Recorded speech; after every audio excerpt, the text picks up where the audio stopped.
sienten que Dios por ahí puede haber hecho algo por ellos. Ellos creen por la autosuficiencia que tiene la persona. Por ahí no, muchas personas no me escucho hablar por ahí y dicen, no, yo, como decía Nabucodonosor, a veces, todo lo hice por mis manos. Este es el esfuerzo de mi trabajo y todo es mío, dice, porque se siente en Dios. Y ahí el Señor es cuando te hace entender su maravillosa misericordia. Fíjense que en la eternidad estos seres vivientes, estos 24 ancianos simbolizan la iglesia de Cristo. Simbolizan la iglesia, porque a los que les prometió corona el Señor fue a su iglesia. A los únicos que les prometió corona, y yo te daré la corona de vida. Cuando la persona resiste la tentación, dice, yo le daré la corona de vida que Dios prometió a aquellos que le aman. Aquellos que le aman. Luego hay una corona para aquellos que esperan su venida. Que esperan su venida, que aman la venida del Señor. Muchas personas estamos hoy esperando ese momento en que el Señor, que el Señor nos venga a buscar, porque Él lo prometió, amén. Y el Señor, cuando promete algo, ¿puede fallar? De ninguna manera. Él todo lo que dice es verdad, y todo lo que Él dice tiene cumplimiento. Gloria al Señor. Él jamás hay algo que Dios no puede hacer, y es fallar y mentir. Él siempre permanece fiel. Él siempre permanece fiel. Vamos a abrir nuestras Biblias. En la carta de los Efesios estamos hablando acerca del propósito de esta carta. Justamente el propósito, Pablo había tenido la revelación de la iglesia de Cristo. Y Pablo, en la carta a los Efesios, declara algo muy importante acerca de lo que era un símbolo de la iglesia y de Cristo. Del símbolo de la iglesia y de Cristo, que es el matrimonio. Dios creó el matrimonio para eso.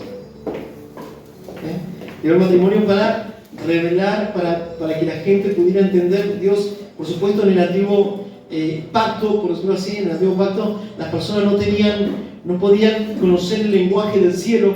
Entonces Dios les hablaba por figura, o por símbolo, para que ellos pudieran tener un entendimiento de qué significaba cada cosa, porque sabemos que la mente carnal no puede entender las cosas que son de Dios. El Señor, ¿se acuerdan? A Nicodemo le dijo, si tú no nacieres de nuevo, no podrás ver el reino de Dios. ¿Qué significa ver el reino de Dios? Entender lo que el lenguaje de lo que Dios está hablando, el lenguaje celestial, por decirlo así. Entonces, para que la gente pudiera entender el lenguaje celestial, Dios les hablaba por símbolos en el antiguo pacto, que era sombra, o era, por decirlo así, una foto de lo que había de venir, de lo real.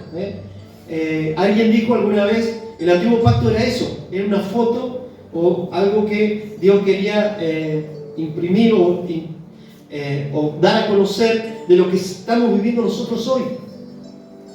Aleluya, de la iglesia, del amor entre Cristo y la iglesia. Por eso creó el matrimonio también como un símbolo de lo que es Cristo y la iglesia. ¿Qué hizo Cristo? Se entregó por la iglesia, como dice la Escritura. Dice, así como Cristo amó a la iglesia y se entregó a sí mismo por ella, para santificarla, habiéndola purificado en el lavamiento del agua por la palabra, a fin de presentársela a sí mismo como una iglesia gloriosa, que no tuviese mancha, ni arruga, ni cosa semejante, sino que estuviese santa y sin mancha. Fíjense que este es el propósito por el cual, ahí a Pablo se le revela cuál era el propósito por el cual Dios había creado el matrimonio. El matrimonio es un símbolo justamente de Cristo y la iglesia. Cuando vamos a cantar de los cantares, que eran más de 1000 y algo de canciones que había compuesto el rey Salomón, se tomaron algunas y se pusieron en un libro, que es el que tenemos hasta hoy, y ese era símbolo de Cristo y de la iglesia, del amor, aleluya, de ese amor especial que Cristo tiene por su iglesia, un amor hermoso, maravilloso, es como una miel, así una dulzura con la cual Cristo ama a su iglesia. Y muchas personas que están en la iglesia hoy no comprenden el amor de Cristo. Por eso es que no pueden estar agradecidos. Por eso es que no hay agradecimiento. Muchas iglesias cantan, no solamente lo hacen de la boca para afuera, pero su corazón está, dice, el Señor lo dijo, dice, con su boca honran a Dios, pero su corazón está lejos de Él. Vemos hoy muchas personas que van tras doctrina falsa por esto mismo, porque Dios conoce el corazón de las personas. Cuando una persona va por una doctrina falsa es porque no ama a Dios. Entonces toma como en primer lugar lo que dice un hombre o lo que dice un libro y no lo que está diciendo Dios en la Escritura. Rechazan la Escritura, rechazan la verdad y ponen su confianza en algo que dice un libro o una secta o lo que dice un iluminado por ahí o un teólogo o un erudito. Entonces cuando la gente toma en primer lugar eso y rechaza la Escritura viendo, no, pero la Escritura dice una cosa y este me está diciendo esto. Entonces ahí es cuando Dios sabe, se da cuenta que esa persona, su corazón está lejos de Dios. La iglesia de hoy, dijo el Señor, que es la séptima iglesia, que es la iglesia de la Odisea, por decirlo así, en el tiempo antes de la venida del Señor, porque Él está a la puerta, dice en esta iglesia. Esto es símbolo también de que Dios está, ya estamos en la víspera de la venida del Señor Jesucristo. Cuando hablamos de la venida, nos referimos a dos eventos. Primero, el arrebatamiento, luego, la venida visible del Señor Jesucristo. No es un solo evento. Muchas personas dicen que es un solo evento. No, son dos eventos y de hecho podemos ver que ya todo se está cumpliendo ante nuestros ojos. Todo lo que está escrito está cumpliéndose. Lo primero que el Señor dijo, mire que nadie los engañe, porque antes de la venida del Señor, algo que iba a predominar en el mundo era el espíritu de error, el engaño. El engaño y un espíritu de error. ¿Qué es este espíritu de error? Dice, por cuanto no recibieron el amor por la verdad para ser salvos, les envía Dios un poder engañoso para que crean la mentira. O sea, si no reciben la verdad, rechazan la verdad, van a creer la mentira. Su corazón queda abierto a la mentira y cerrado a la verdad. Por eso el Señor está a la puerta golpeando, diciendo, ábreme tu corazón. Él es la verdad. El Señor Jesucristo dijo, yo soy el camino y la verdad y la vida. Cuando la persona recibe la verdad, está recibiendo a Cristo. La verdad viene por oír el Evangelio, las buenas noticias de salvación. Donde el Señor te dice, vos sos salvo, yo te salvo. Vos no tenés que, eso lo recibí gratuitamente como un regalo. La salvación es un regalo que Dios está ofreciendo hoy a algunas personas, a toda la humanidad. Y esa salvación justamente la ofrece, enviando a su Hijo unigénito para que todo aquel que en Él crea no se pierda, mas tenga vida eterna. ¿Saben qué? Hoy a la gente lo que más les cuesta es creer. ¿Por qué le cuesta creer? Porque ha tomado dominio en muchas personas la mente racional. O sea, fijarme solamente creer en lo visible, en lo que yo pueda ver, en lo que yo pueda sentir, tocar, y no creen en la esencia o en el poder de Dios o en el Evangelio. Rechazan el Evangelio. Muchos se han vuelto muy, por decirlo así, la filosofía ha tomado lugar en las personas y todo lo plantea, ¿no? Porque será así, ¿no? Y si Y cuando la palabra de Dios dice que nosotros tenemos que creer, la fe es la certeza de lo que se espera y la convicción en lo que yo no veo. Yo no lo veo, pero lo creo. Y dice la palabra del Señor, dice, si tú crees, verás la gloria de Dios. Verás la gloria de Dios. Si tú crees, verás la gloria de Dios. El creer es lo que Dios, la única forma de acercarse a Dios es por medio de la fe. Muchas personas se quieren acercar a Dios de forma intelectual o de forma racional, que era lo que hacían los fariseos. Los fariseos se acercaban a Dios no de una forma de fe. Ellos más no creyeron en el Señor Jesucristo cuando vino, sino que ellos se querían acercar de una forma intelectual a Dios. Para ellos todo era intelectualismo y terminaron rechazando a Cristo. Ellos se habían hecho en su cabeza una idea de Dios, y cuando se les aparece Cristo, el Salvador, cuando vino el Señor Jesucristo, se hizo carne, ellos lo rechazaron.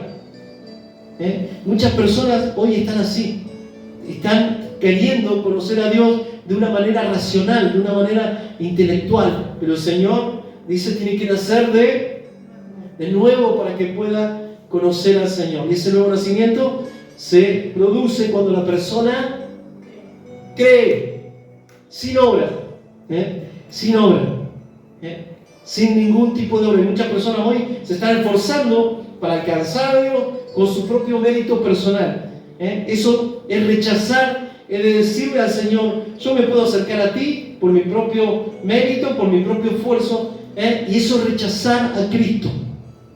Eso significa, yo no necesito, lo que le está diciendo a la persona, yo no necesito a Cristo para acercarme. Yo me puedo salvar con mi propio mérito personal.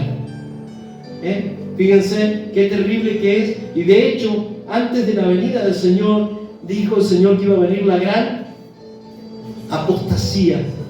Muchas personas se iban a apartar de la fe en Cristo para poner su confianza en el árbol del conocimiento del bien y del mal, en su propio esfuerzo personal. Eso significa el árbol del conocimiento del bien y del mal. Y acá Pablo se le revela justamente el propósito de esta carta de Éfeso, es develar el misterio de la iglesia como ninguna otra epístola lo ha hecho, como ninguna otra carta de Pablo. La intención secreta de Dios tiene varios objetivos. Dios formar un cuerpo que exprese la plenitud de Cristo en la tierra. Es el propósito de la iglesia, lo que Pablo está declarando, que la iglesia debe expresar la plenitud de Cristo en la tierra. Y Pablo le dice, yo oro por ustedes para que reciban el amor, para que conozcan el amor que excede. En el 3:14 vamos a leer, dice, por esta causa doblo mis rodillas ante el Padre de nuestro Señor Jesucristo, de quien toma nombre toda familia en los cielos y en la tierra, para que os dé conforme a las riquezas de su gloria, para que os dé conforme a las riquezas de su gloria el ser fortalecidos con el poder en el hombre interior por su Espíritu, para que habite Cristo por la fe en vuestros corazones, a fin de que arraigados y cimentados en amor, seáis plenamente capaces de comprender con todos los santos cuál sea la anchura, la longitud, la profundidad, la altura, y de conocer el amor de Cristo que excede a todo conocimiento, de conocer el amor de Cristo. Conocer el amor de Cristo. ¿Qué significa conocer el amor de Cristo que le estaba hablando a la iglesia? Cuando nosotros somos llenos del Espíritu Santo, dice la palabra del Señor, el Espíritu de Dios derrama del amor de Dios en nuestros corazones, a fin de que nosotros también, cuando estemos llenos del amor de Dios, podamos amar a las demás personas como a nosotros mismos. Si no está el amor de Dios en el corazón, ¿qué hay? amargura, tristeza, desconformidad, ira, maledicencia, malas palabras, hechicería, todo lo que no viene de Dios. Todo eso, ¿de dónde viene? De la naturaleza caída. La naturaleza caída, todo eso, pero Dios nos manda y quiere que nosotros expresemos a Cristo. Cuando expresamos a Cristo, estamos subiendo en nuestra madurez. Fíjense que la iglesia de Corinto, una iglesia niña, ellos pensaban que las manifestaciones espirituales eran, realmente ellos no estaban haciendo, eso era el Evangelio. Y Pablo les dice, no, miren, o sea, están muy bien los dones, que ustedes expresen las manifestaciones del Espíritu en los dones, pero yo les muestro un camino más excelente. Ellos estaban haciendo, por ejemplo, sanando enfermos, hablando en lengua, profetizaban, pero todo lo hacían ellos no por amor. Ellos no lo estaban haciendo por amor, ellos lo estaban haciendo para que los demás pensaran que son más espirituales por lo que ellos hacían. O sea, lo hacían para recibir algo a cambio. Y se ponían a hablar en lengua ahí en la iglesia y nadie entendía nada, porque cuando uno habla en lengua, dice la Escritura, habla directamente con el Señor, aunque nuestro entendimiento queda sin edificación. Es nuestro espíritu el que está hablando directamente con el Señor, manteniendo un diálogo. Y muchas personas usaban eso como para mostrarse más espirituales que los demás. O sea, para tener un cierto rango dentro de la iglesia, o un estatus, por decirlo así. Yo me acuerdo que fui a una iglesia de esta y dijeron, ahora pónganse todos a hablar en lengua, ¿no? Y empezaban todos a hablar en lengua, y había algunas personas que no hablaban en lengua, pero no para no parecer que no encajaban dentro, para que las demás personas no digan, estos no son cristianos porque no hablan en lengua, empezaron a hablar cosas, ¿no? Y por ahí no tenía el don, porque eso Dios se lo da, el Espíritu reparte a cada uno como Él quiere. Ahí estamos hablando de niños espirituales, realmente bebés, porque estábamos en una iglesia donde hasta el pastor era un bebé espiritual, por decirlo así, no tenía no había crecido espiritualmente, de hecho estaba dominado por su carne. Vamos a decir la verdad, porque pasa eso, cuando está dominado por la carne, es un niño. El espiritual puede que haya nacido o no, pero todavía es un niño. Entonces, todo eso el Señor nos mostró, nos hizo pasar todo eso para enseñarlo, para mostrarlo, y realmente vimos lo que no teníamos que hacer. Todo lo que no teníamos que hacer nos mostró cuando estuvimos esos 3 años en esa universidad. Entonces regresamos en una universidad porque Dios ahí lo mostró. Dios pone, justamente ese es uno de los propósitos, formar un cuerpo que exprese la plenitud de Cristo en la tierra.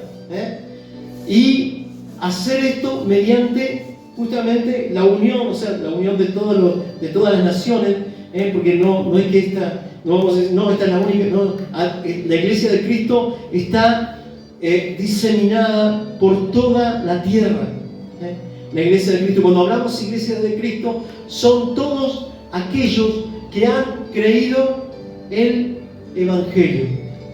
Cuando las personas creen el Evangelio, automáticamente, inmediatamente el Espíritu de Dios mira el corazón, creció, y viene el Espíritu Santo a morar en él y se vuelve parte del cuerpo de Cristo. Comparte la esencia de Cristo en él.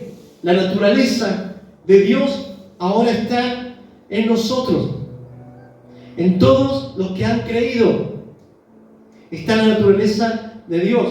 Pablo le dijo, o no sabéis, le decía, era niño, le dice, o no sabéis que soy templo y morada del Espíritu Santo. ¿Qué estaban haciendo los corintios? Como niños estaban haciendo cosas terribles. Estaban haciendo los templos paganos y allí había prostitutas y estaban también tomando algunas mujeres de ahí. Entonces Pablo dice, no se puede unir con una ramera. Dice, un poco de levadura. Luego le dice, leuda toda la masa. Si es todo un cuerpo, una persona que empieza a meterse levadura, cuando hablamos de levadura, estamos hablando de pecado, el pecado, cuando una toma el pecado un poco, ahí se empieza a desparramar en toda la masa. Nosotros tomamos un poquito de levadura, un poquito, una pizquita de levadura, no sé cuánto usan un cubito, ahora vienen unos cubitos, y eso leuda toda la masa.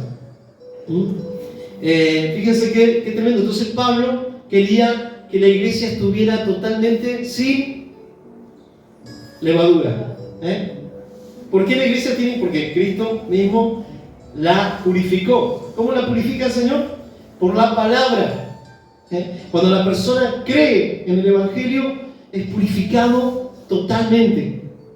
Para purificarla, cuando la persona cree, es purificado. Luego, de ahí en adelante, comienza una obra de santificación.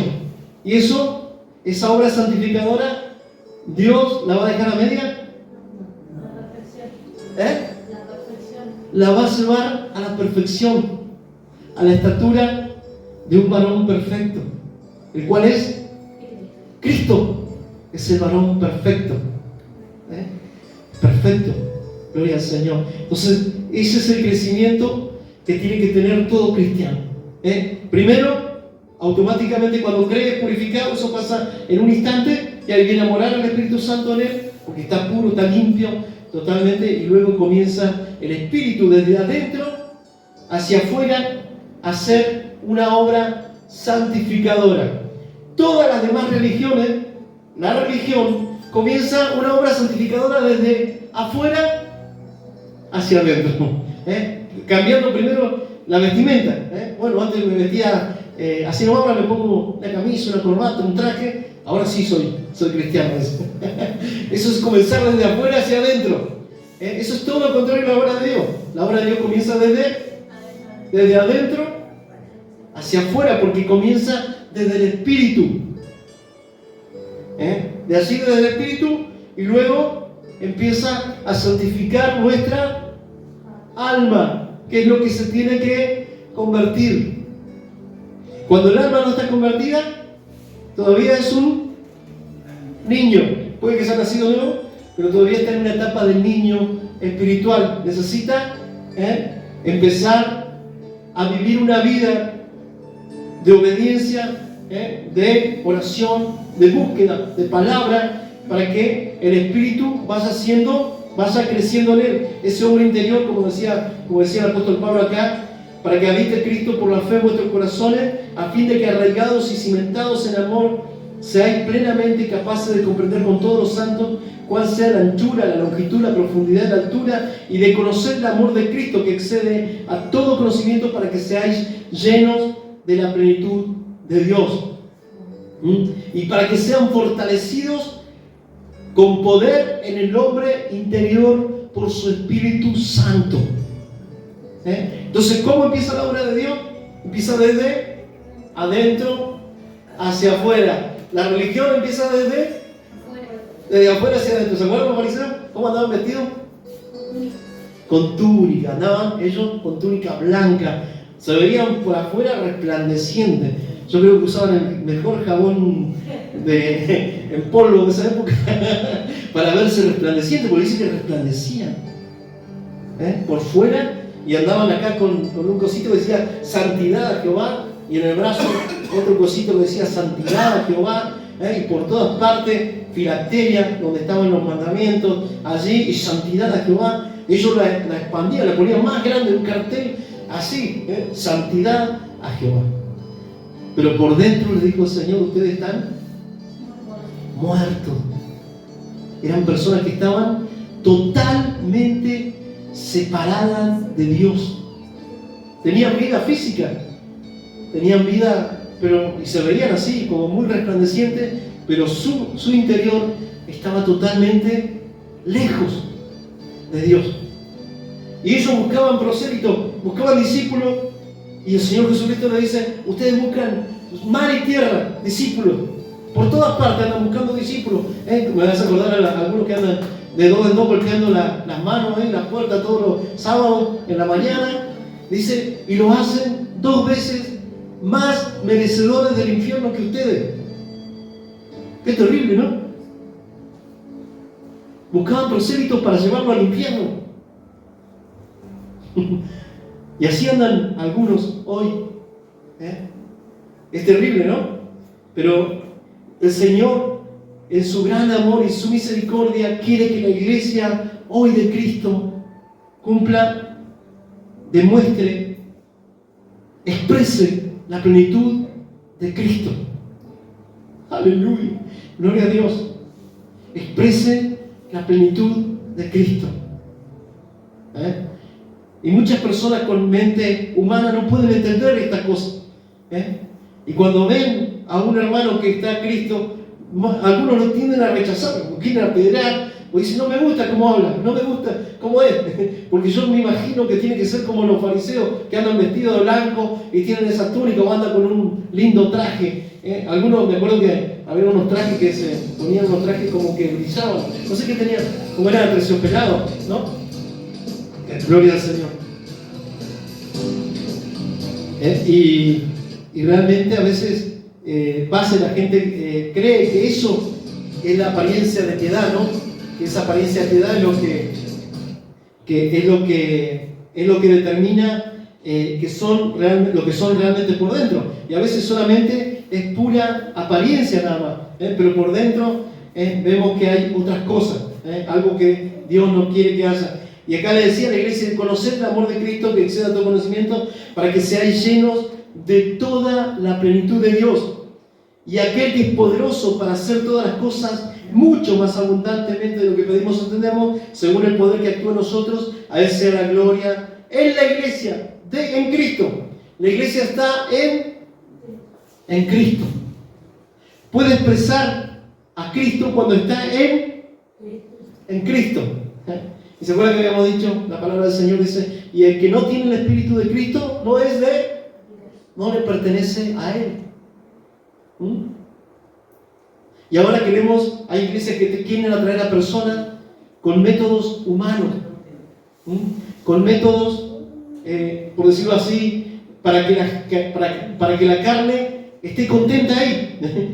Incluso yo miraba la otra vez una secta y te hacen sentir la persona más maravillosa cuando llegas a una secta, y luego te esclavizan. Después ya le tenés que pedir permiso hasta para ir al baño, permiso para esto, para orar, permiso para ayunar. Y realmente eso no es la iglesia de Cristo.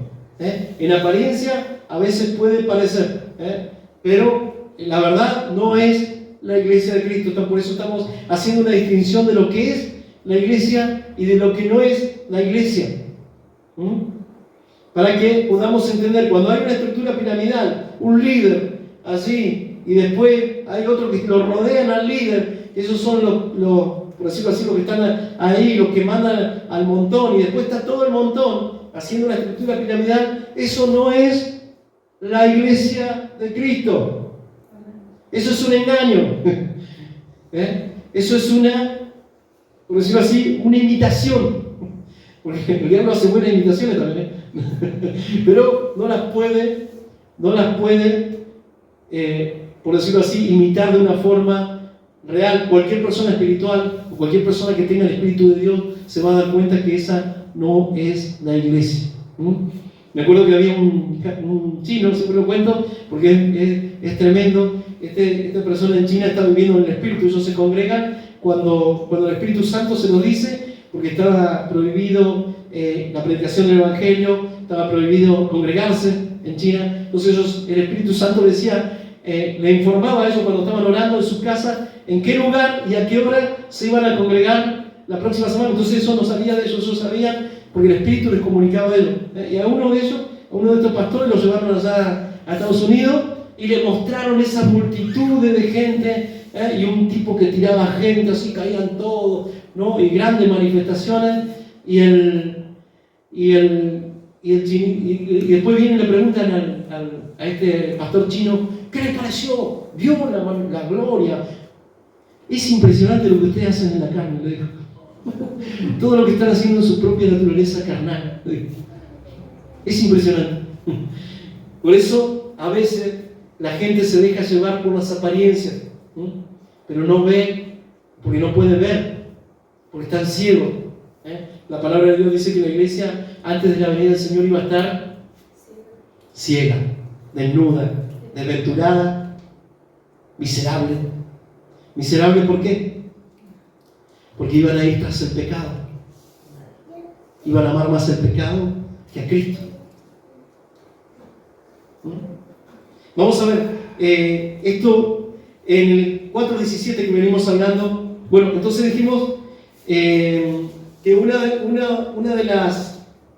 de los propósitos por el cual se escribe esta carta es formar un cuerpo que exprese la plenitud de Cristo en la tierra.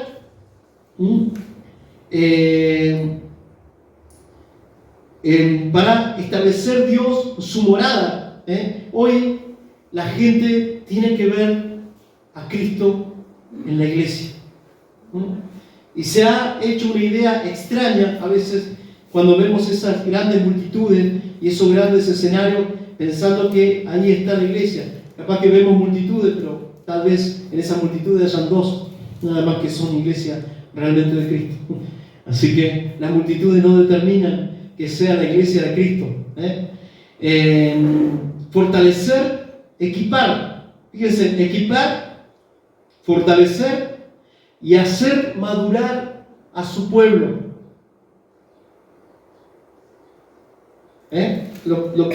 Escríbalo: equipar, fortalecer y hacer madurar a su pueblo. Este es el propósito de esta carta a los Efesios. Equipar. ¿Y qué le da Dios a su iglesia? Para equipar, para fortalecer y hacer madurar a su pueblo. El Espíritu Santo.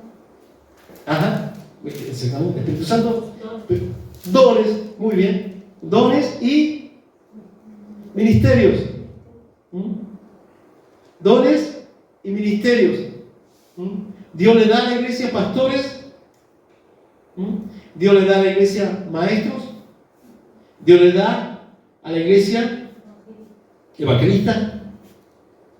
Y la palabra escrita, profética, que es lo que tenemos aquí, apostólica, profética, también Dios le dio a su iglesia al apóstol Pablo, le dio a su iglesia al apóstol Juan, le dio a su iglesia al apóstol Pedro. Todas las cartas que están aquí para fundamentar a la iglesia. Y ahora hay muchos que se hacen llamar apóstoles, son todos herejes, mentirosos. La palabra escrita, el fundamento ya está puesto. Ellos vinieron a eso, a colocar el fundamento de la iglesia. Cuando vemos la nueva Jerusalén, ¿dónde están puestos los nombres de los 12 apóstoles del Cordero? ¿Dónde están puestos los nombres? En los fundamentos. Gloria al Señor. Aleluya. En los fundamentos de la nueva Jerusalén están puestos los nombres de los 12 apóstoles del Cordero. Entonces ahora si alguno se hace llamar apóstol, va a tener que sacar alguno de esos nombres que están ahí en el fundamento de la nueva Jerusalén y ponerse él. Es terrible lo que estamos viendo. Esa no es la iglesia de Cristo. Eso no es iglesia, aunque ellos se ponen el cartel de iglesia tanto. Iglesia de Jesucristo, de los santos de los últimos días.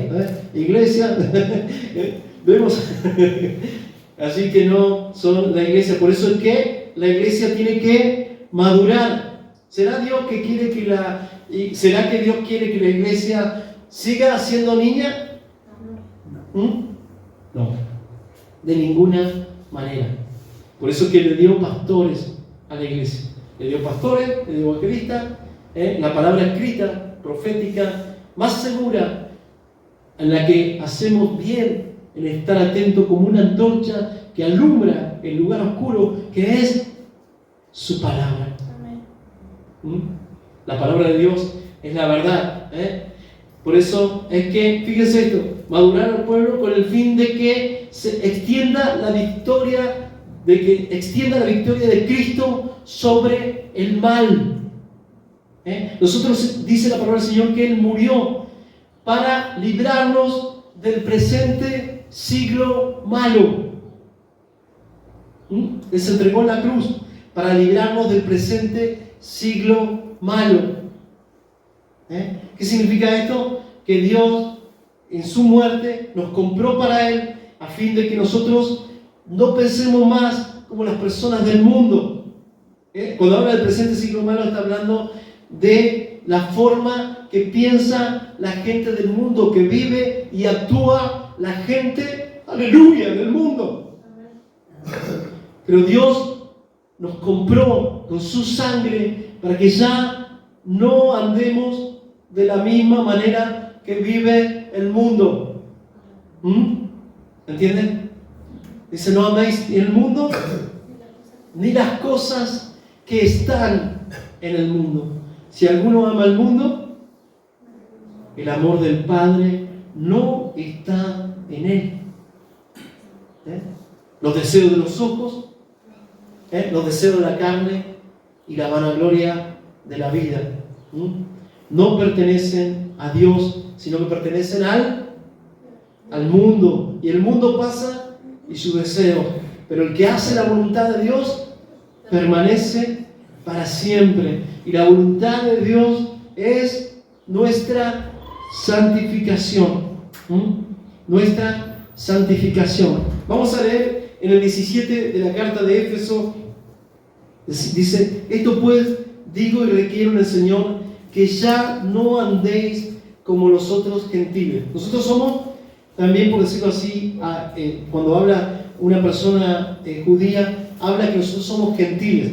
O sea, no pertenecemos a la nación de Israel en la sangre, pero sí somos descendientes de Abraham por la fe, porque los verdaderos descendientes de Abraham son los de la fe. Cuando el Señor, fíjense que cuando el Señor le muestra a Abraham, así como el polvo de la tierra será tu descendencia, hablando de Ismael, del polvo de la tierra, y así como la arena del mar, hablando de la nación de Israel. Pero cuando habla acerca de la iglesia de Cristo, los que son de la fe, dice así como las estrellas del cielo son todos los que son de la fe en el Señor. Fíjense qué tremendo, ¿no? Y eso es algo que el apóstol quería justamente dar a conocer, las maravillosas riquezas de su gracia y de su amor en este tiempo. Esto digo y requiero en el Señor, que ya no andéis como los otros gentiles que andan en la vanidad de su mente. ¿Qué significa la vanidad de su mente? Significa vacío, sin fruto o pensamiento inútil. ¿Por qué? Cuando una persona piensa solamente en lo terrenal, está pensando en algo pasajero. El Señor no quiere que nosotros andemos de esa manera. Como hijos de Dios, tiene que cambiar nuestra manera de vivir por una obra santificadora del Espíritu Santo. Dijimos que la obra de Dios la comienza desde el Espíritu, nuestro Espíritu, vivificado por el Señor, hacia afuera. La palabra vanidad significa vacío, y denota un mal moral. Generalmente se aplica a aquellas personas que tienen ídolos vanos, y luego a aquellos que están alejados del Dios verdadero. Habla de esto. Habla acerca de una vida sin fruto. Ahora, si yo estoy orando al Señor, clamando, leyendo la Escritura, pensando en las cosas de Dios, fíjense que una mente que anda en la vanidad de su mente. ¿Qué es lo que una persona, por ejemplo, cuando uno se junta con una persona que no es creyente, o sea, que no puede tener pensamiento acerca de Dios? Él no dice si Dios quiere, voy a hacer esto y voy a hacer esto y aquello, y no toma en cuenta a Dios en ninguna de sus acciones. No toma en cuenta a Dios. Algunas personas dicen, hablan así de alguna manera orgullosa, como decíamos, mis manos crearon todo esto, yo hice todo.